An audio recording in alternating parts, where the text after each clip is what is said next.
Hi മക്കളെ, നമ്മുടെ SSLC റിസൾട്ടുകളൊക്കെ വന്നു.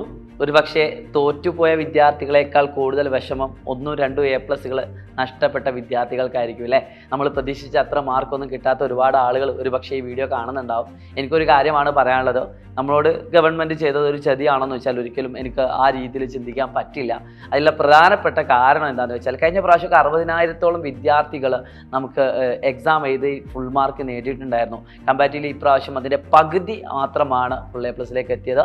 ചെറിയൊരു കാര്യം എന്താണെന്ന് വെച്ചാൽ നിങ്ങൾക്ക് ടെക്സ്റ്റ് ബുക്ക് മാറി, അതേപോലെ തന്നെ എക്സാം പാറ്റേൺ മാറി, വാല്യുവേഷൻ അത്ര ലിബറൽ ആയിട്ടുണ്ടായിരുന്നില്ല. പൊതുവേ സംഭവിക്കാറുള്ളത് എക്സാമൊക്കെ ഇത്ര ടഫ് ആവുകയാണെങ്കിലും വാല്യുവേഷൻ അത്ര അത്യാവശ്യം ഈസി ആക്കാറുണ്ടായിരുന്നു. പക്ഷേ വാല്യുവേഷൻ ഒന്നും അത്ര ഈസി ആക്കിയിട്ടുണ്ടായിരുന്നില്ല. നമ്മളെപ്പോഴും നമ്മൾ വലിയ വലിയ കാര്യങ്ങളിലേക്ക് ചിന്തിക്കുന്ന സമയത്ത്, വലിയ വലിയ കോളേജിലേക്ക് പോകുന്ന സമയത്ത് ഏറ്റവും കൂടുതൽ കുട്ടികളെ കാണാറുള്ളത് CBSE സിലബസ് പഠിച്ച വിദ്യാർത്ഥികളാണ്.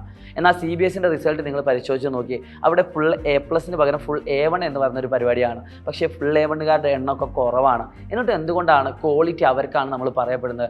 തീർച്ചയായിട്ടും അവർ പഠിക്കുന്ന സിലബസും അവരുടെ എക്സാം സിസ്റ്റം ഒക്കെ തന്നെയാണ്.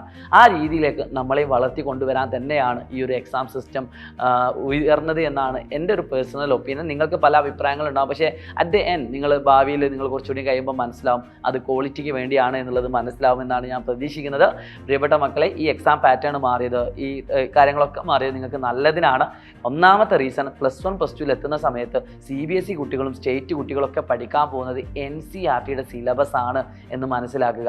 10ാം ക്ലാസ് വരെ കേരള സിലബസ് പഠിക്കുന്ന വിദ്യാർത്ഥികൾ CBSE പഠിക്കുന്ന വിദ്യാർത്ഥികൾ എൻ്റയർലി ഡിഫറൻ്റ് ആയിട്ടുള്ള ടെക്സ്റ്റ് ബുക്കാണ് ഫോളോ അപ്പ് ചെയ്യുന്നത്. എന്നാൽ +1 +2ന് ശേഷം അല്ലെ +1 +2ലൊക്കെ നിങ്ങൾ പഠിക്കാൻ പോകുന്നത് രണ്ടുപേരും സെയിം നാഷണൽ ലെവലിലുള്ള ടെക്സ്റ്റ് ബുക്കാണ്. കംപ്ലീറ്റ്ലി ഇംഗ്ലീഷ് മീഡിയത്തിലേക്കാണ് ആ ടെക്സ്റ്റ് ബുക്ക് വരുന്നത്. കംപ്ലീറ്റ്ലി എൻ്റയർലി ഡിഫറൻ്റ് ആയിട്ടുള്ള സിലബസുകളാണ് നിങ്ങൾക്ക് പഠിക്കാനുള്ളത്. അത്യാവശ്യം കട്ടിയായിട്ടുള്ള സിലബസ് നിങ്ങൾക്ക് പഠിക്കാനുണ്ട്. സോ അതുകൊണ്ട് തന്നെ നിങ്ങൾ ഏറ്റവും അടിപൊളിയായിട്ട് പ്രാപ്തരാക്കാൻ വേണ്ടിയിട്ട് ഇത്തരത്തിലുള്ള എക്സാം സിസ്റ്റവും ഇത്തരത്തിലുള്ള ടെക്സ്റ്റ് ബുക്കിലെ ചേഞ്ചസുകളൊക്കെ നമുക്ക് അത്യാവശ്യമാണ്. സോ അത് മറികടന്നുകൊണ്ട് ഏറ്റവും മുന്നിലേക്ക് എത്തുക എന്നതാണ് ഒരു കുട്ടിയുടെ ഏറ്റവും വലിയ ക്വാളിറ്റി എന്ന് പറയുന്നത്.